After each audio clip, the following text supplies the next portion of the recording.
August 14th, 1989. Ontario, Canada. A woman emerged from the forest, barely standing. Her arm was badly injured, blood soaking through a torn sleeve. She stepped onto the road, waved down a car, and whispered, "Please, take me to the hospital." When doctors examined her, they were stunned. She had endured unimaginable suffering, injuries all over her body, broken bones, deep wounds, signs of long and cruel mistreatment. "Who did this to you?" they asked. With trembling lips, she spoke a name. "Moïse, Roch Thériault. He thinks he's a prophet. He hurts people. He controls everyone. He punishes the children. He operated on a woman, and she didn't survive. Please, call the police." Her name was Gabrielle Lavallee, and her words would uncover one of the darkest cult stories in Canadian history. The Ant Hill Kids. A man who declared himself the new Messiah, building a nightmare deep in the mountains. 12 adults, 26 children. All under his control. All trapped inside his so-called spiritual community, living through years of terror and blind devotion. May 16th, 1947. Saguenay Valley, Quebec. A child was born to a modest Catholic family. His name was Roch Thériault. He was bright. Teachers often mentioned his intelligence, but at 13, he suddenly left school. No one truly knew why. Perhaps family conflicts, perhaps financial struggles. After leaving school, Roch became deeply obsessed with the Old Testament. He spent days and nights reading about Moses, Noah's Ark, and the prophecies of the end times. Slowly an idea grew inside him that the world was nearing its final days. A great battle between light and darkness was coming, and he believed he had been chosen to play a special role in it. At 18, Roch turned away from Catholicism and joined a new Protestant sect, the Seventh-day Adventists. The group valued healthy living, vegetarianism, and believed strongly in the coming apocalypse. Within this community, Roch found his purpose. He began to preach, and people listened. He was charming, confident, persuasive. In 1967, Roch married Francine Grenier, a 17-year-old girl. They had 2 children. But the marriage was not peaceful. Roch developed severe stomach ulcers, underwent surgery, and afterward lived in constant pain. He began to drink heavily. Francine couldn't endure it anymore. She filed for divorce. After the separation, Roch sank deeper into the Adventist faith. He started organizing his own seminars, giving passionate speeches, and people, especially young women, were drawn to him. Roch promised them a new beginning. "The world is corrupt," he said, "but I can show you a pure life. Join me, and together we will be saved." In 1977, Roch Thériault gathered a small group of followers, most of them women. There were 9 women and a few men who believed he could guide them to a purer, more spiritual life. He told them to quit their jobs, leave their families, and follow him completely. "Your families keep you away from God," he said. "Let go of them and come with me." They obeyed. Roch led them to a rural area near Sainte-Marie, Quebec, where they built a small commune that he called the Free Community. He promised that everyone there would live as equals, free from sin, growing closer to the divine through his teachings. At first, life in the commune seemed peaceful. The members worked together, growing vegetables, cooking healthy meals, and living by Roch's strict rules. He banned smoking, alcohol, and red meat, and everyone followed without question. But by 1978, something began to change inside him. Roch no longer saw himself as a preacher. He started to believe he was a prophet. One day he gathered the group and told them that God had spoken to him. According to him, the world would end in February 1979, and only those who followed him would survive. Fear spread among his followers, but Roch reassured them. He said that God had shown him a sacred mountain where they would be safe. That same year, he led them to the remote Gaspé Peninsula, a cold and isolated region in eastern Quebec. There, among the forests and cliffs, Roch found a mountain and named it Eternal Mountain. "This is holy ground," he said. This is where we will be saved." The group started building a settlement.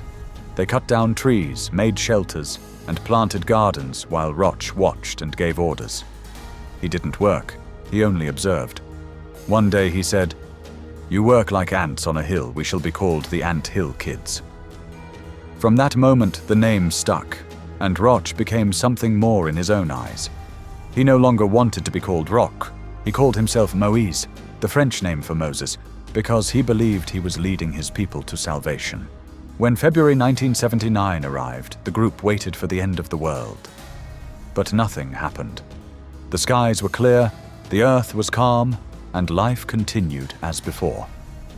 Doubt started to grow among some of his followers, but Roch quickly offered an explanation. He said he had confused human time with divine time, and that God's schedule worked differently. "The end will come," he said. "We must stay faithful." The followers believed him because they had already given up everything, their homes, their families, and their former lives. There was no turning back, and from that moment on, Roch began to reveal who he truly was. At this point, Roch Thériault had complete control. His followers were entirely dependent on him. They were isolated from their families, cut off from the outside world, and Roch used this isolation to his advantage. He began creating strict rules. The first rule was that no one could speak without his permission. Not even two followers could talk privately unless he allowed it. The second rule was that everyone had to take new names. Roch chose biblical names for them and told them, "You are no longer who you were. You have been reborn." The third rule was that all the women in the group would be considered his spiritual partners. There were 9 women, and Roch declared each one to be joined to him under what he called divine instruction. He said it was his duty to rebuild the world and create a new generation over time. 26 children were born within the commune, but their lives were far from peaceful. Instead of a childhood, they experienced fear and suffering. Roch's behavior grew worse as he began drinking heavily every day. From morning until night, he was intoxicated, and his temper became unpredictable. At first, the punishments he imposed seemed like attempts at discipline. He would scold or strike those who didn't meet the group's work expectations, such as failing to sell enough of their baked goods, which was their only source of income. But soon, his punishments turned into cruel displays of dominance. Anyone who disobeyed, questioned him, or spoke about leaving the commune faced severe humiliation and pain.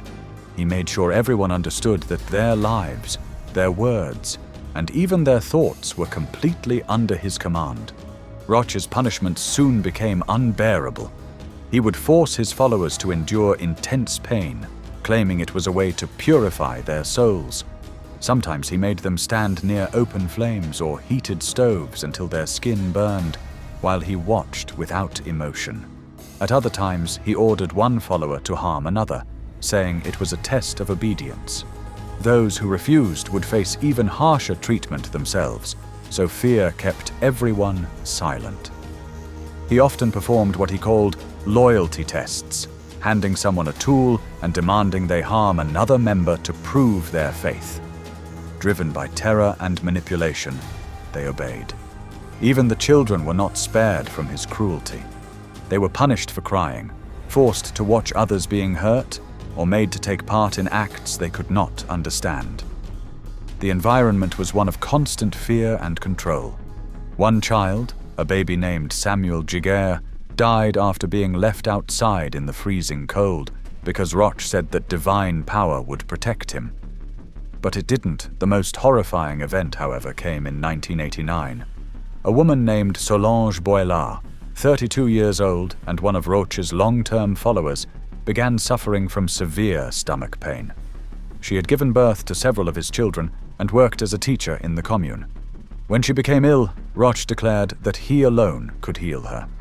He placed her on a table without any medical tools, without anesthesia, and began what he called a spiritual surgery. Roch's violence reached its most disturbing point with what he called healing rituals. He became increasingly delusional, believing that pain could drive away illness and sin. One night, when Solange Boilard complained of severe stomach pain, he claimed he could heal her himself. What followed was not medicine, but madness. He struck her abdomen repeatedly and forced a crude home remedy through a plastic tube, insisting it would cleanse her body. Then he picked up a kitchen knife and made an incision himself. The scene was chaotic. Solange screamed in agony while the others watched, terrified and powerless. He ordered one of his followers, Gabrielle Lavallee, to close the wound with a needle and thread, even though she had no medical training. The attempt failed, and Solange's condition worsened quickly. By the next day she was gone.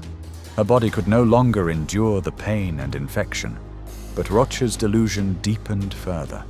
He declared that he could bring her back, claiming that divine power would restore her life. What he did next was beyond comprehension. He performed strange and degrading acts on Solange's body, insisting it was part of a resurrection ritual. Of course, nothing happened. Solange was gone. In a final act of twisted symbolism, Roch removed one of her ribs and wore it around his neck as a sign of what he called spiritual unity. Her body was quietly buried in the commune's garden, hidden from the world. Gabrielle Lavallee had lived in the Ant Hill Kids commune for years. She was one of Roch's so-called spiritual partners, but by that time, she had endured more suffering than anyone else. Roch singled her out for cruel punishments, pretending they were lessons in faith. He pulled out several of her teeth with pliers, saying he was treating her pain. He broke one of her fingers with a cutting tool, claiming it was a test of loyalty. Later, he badly injured her arm with a hunting knife and left her permanently disabled. Her body was covered with wounds, and yet she survived every ordeal. Finally, after years of pain and fear, Gabrielle made a choice. Either she would escape, or she would die trying. On August 14th, 1989, she saw her chance. Roch was drunk and asleep. Gabrielle slipped out of the cabin and disappeared into the forest. She walked for hours through the cold night, bleeding and weak, but determined. Eventually, she reached a road where a driver stopped to help her. She said only one thing: "Please take me to a hospital." When doctors saw her, they were horrified. Her body showed evidence of years of severe abuse. The police were called immediately, and Gabrielle told them everything about the commune, the violence, the death of Solange, and the children still trapped inside. The Ontario Provincial Police launched an investigation and raided the Ant Hill Kids compound on October 6, 1989. Roch was not there, but his followers and several children were found. Officers searched the grounds and uncovered the shallow grave of Solange Boilard. Forensic experts confirmed the remains through analysis. Her skull was fractured and many internal organs were missing. The cause of death was massive trauma and infection. Roch himself was hiding in the woods, but hunger and exposure forced him to return to the commune. When he did, the police were waiting. He was arrested and placed in handcuffs. The trial began soon after. At first, Roch Thériault was charged only with assault and abuse for the injuries he caused to Gabrielle Lavallee and for the mistreatment of children in the commune. The evidence was overwhelming. He was found guilty and sentenced to 12 years in prison. But when Solange Boilard's remains were discovered, a second trial followed. This time, the charge was far more serious: second-degree murder. Roch's lawyer argued that it had been a tragic accident, that he had only been trying to help. But the prosecution presented detailed evidence. Gabrielle testified, along with other survivors who had escaped the commune. Their stories were consistent and undeniable. In 1993, the verdict was announced. Roch Thériault was found guilty of second-degree murder and sentenced to life imprisonment, with the possibility of parole after 10 years. He was sent to prison, but even behind bars, he remained a target. Other inmates despised him for what he had done. On February 11, 2011, his cellmate, Matthew Gerard MacDonald, attacked him with a handmade blade. Roch collapsed on the floor and died within minutes. He was 63 years old. Afterward, the attacker calmly handed the weapon to a guard and said, "He won't hurt anyone again." And that was how Roch Thériault the man who once claimed to be a prophet, a messiah, a savior, met his end, not in a divine moment, but in a prison cell at the hands of another man. The story of Roch Thériault is not just the story of one violent man. It is a dark lesson in the psychology of cults. How can intelligent, ordinary people fall under the control of someone so destructive? How can they endure years of pain and still not escape? The answer is complex. It begins with isolation. Roch separated his followers from their families, their friends, and the outside world. No one could reach them. No one could tell them that what they were living was not normal. Then came the gradual escalation. At first, Roch appeared kind, even caring. He gave inspiring speeches and offered structure. Slowly, he added small rules, then bigger ones, and then punishments. Each step was small enough that no one noticed how far they had gone until it was too late. Fear was another weapon. Roch told them, "If you leave, God will curse you. Your family will die. You will burn forever." And they believed him, because for years he had taught them that his words were divine truth. There was also emotional manipulation. He would hurt his followers, then cry and say, "I didn't want to do this. God forced me." His victims began to pity him. They thought, "Poor Roch, he suffers too." That pity became a chain. And finally, there was shame. Even after Gabriel escaped, some followers stayed. They were too ashamed to face the world. How could they explain it? "I lived for years as a prisoner. I allowed a man to hurt children. Who would believe them? Who would understand?" So they stayed. What happened to the children of the Anthill kids? There were 26 of them. Most were deeply traumatized. The government took them into protective care, and many spent years in therapy. Some still carry the scars of that experience today. Even after Roch's arrest, a few followers remained loyal. They visited him in prison, wrote letters, and continued to call him a prophet. During conjugal visits, he even fathered 4 more children with 2 of his followers. How could that happen? Because brainwashing is real.